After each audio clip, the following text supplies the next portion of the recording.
Good morning, everybody. It is a beautiful Tuesday morning out here, and I just got done riding my son to school, and just hanging out here at the little tiny beach that we have here out in the community. But listen, I talked to quite a few people. Some people are business owners already doing what they're wanting to do, getting to the next level, and others are wanting to start their own business, or they have something that they want to do. They either have a job and they want to do a side hustle, or they really want to do something, um, you know, get rid of it, replace a job. And some of them actually have jobs, and they contact me and they say, what do you do to stay motivated? Well, I can't stay motivated to do this or do that. Usually business related, because that's what I do as a business and marketing strategist. But what I find is most of the people, after talking to them and having a conversation with them, and this is in person, online, I have conversations over Zoom. That's how I meet with most of my the clients that I talk to. And what I found is most of them just have not found passion in what they do. Now, I'm not saying, I don't subscribe to the whole idea that you can turn your passion into a business, because there's a lot of things out there that I'm passionate about that probably cannot be a business, or not something that I necessarily want to have a business in, and it wouldn't be very lucrative for me, or even the people I'm talking to, or yourself. So I don't subscribe to the whole idea that you can turn your passion into a business. In some cases you can, but that's not what I'm talking about. What I'm talking about is, say for instance, you have a job and you can't find passion in your job. Well, there's many ways to find passion in your job. And one is the fact that you have a job.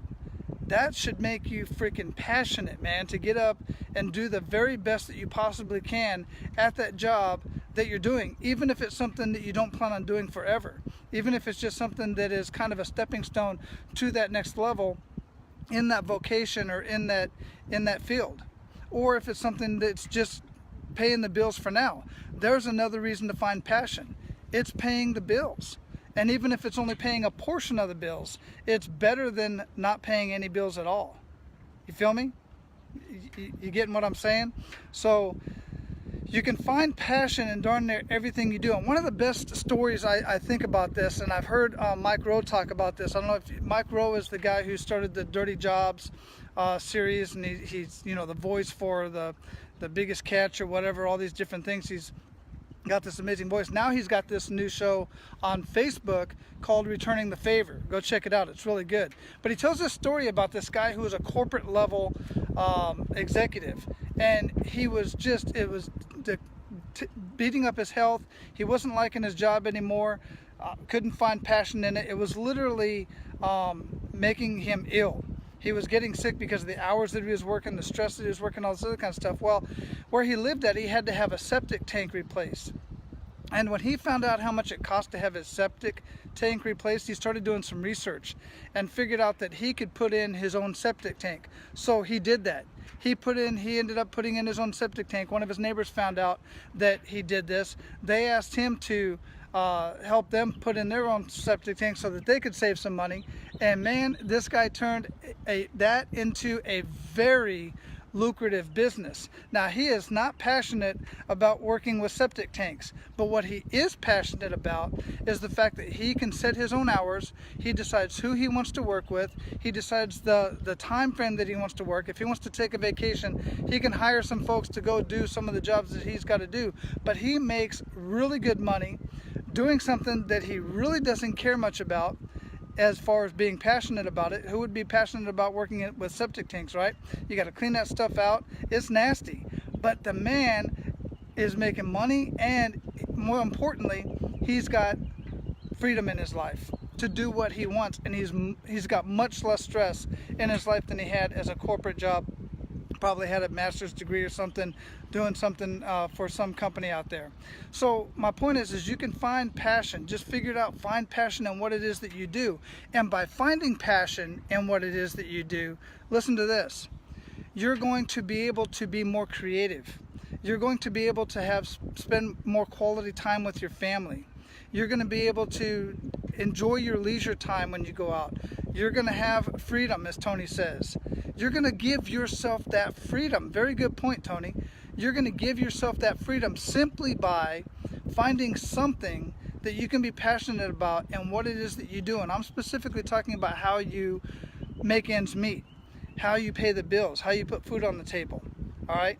So for those of you who are aspiring to be business owners and entrepreneurs, or whatever title you want to put on it, find passion in, you're not going to find passion in every single aspect. I guarantee you that, because there's parts of my business, there's parts of my podcast and other things that I do that I don't like, but they have to be done.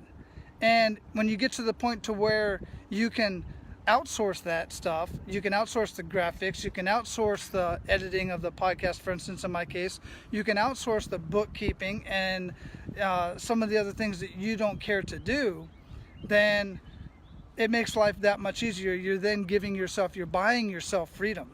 And you can buy yourself freedom, contrary to popular belief. I assure you of that. All right, I'm gonna get going. I'm gonna go get my day started out here, get some coffee, make some breakfast, and enjoy the rest of the day. I want you to enjoy your day on this beautiful Tuesday, and I appreciate those of you who jumped on. If you got anything out of this, please leave a comment down below, share this with others, and I would like to invite you to the Men of Abundance podcast, and specifically for those of you who are looking to market your business and learn the skills required to manage and run a very, very profitable business, not just marketing, but business strategies. And I add in the mindset, because 90% of the people I talk to, their mind has to get right before they can, before the business skills, regardless of what it is that I give you. The business skills, I can give you all the business skills, but if your mind ain't right, none of it's going to work.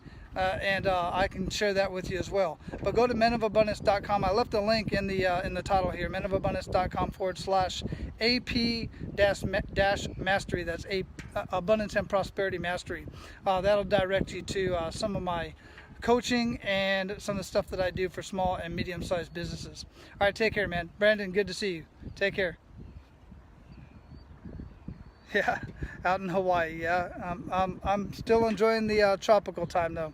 Take care, guys.